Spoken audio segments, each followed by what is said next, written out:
নবীজি দুখানা হাত উত্তোলন করে দোয়া করলেন, আল্লাহুম্মা ইহদি উম্মা আবি হুরায়রা, আয় আল্লাহ তাআলা আমি দোয়া করি তুমি দয়া করে আবু হুরায়রার মাকে হেদায়েত নসিব করে দাও।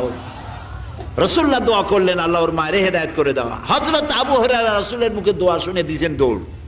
পিছন থেকে সাহাবীরা মনে করলেন আবু হুরায়রা দৌড়ায় কেন, জামা টেনে ধরছে পিছন থেকে। জিজ্ঞেস করলে আবু হুরায়রা দৌড়চ্ছ কেন, কোনো বিপদ হয়েছে নাকি? কয় না, কোনো বিপদ হয় নাই, আমাকে ছেড়ে দাও। কেন, কি হয়েছে?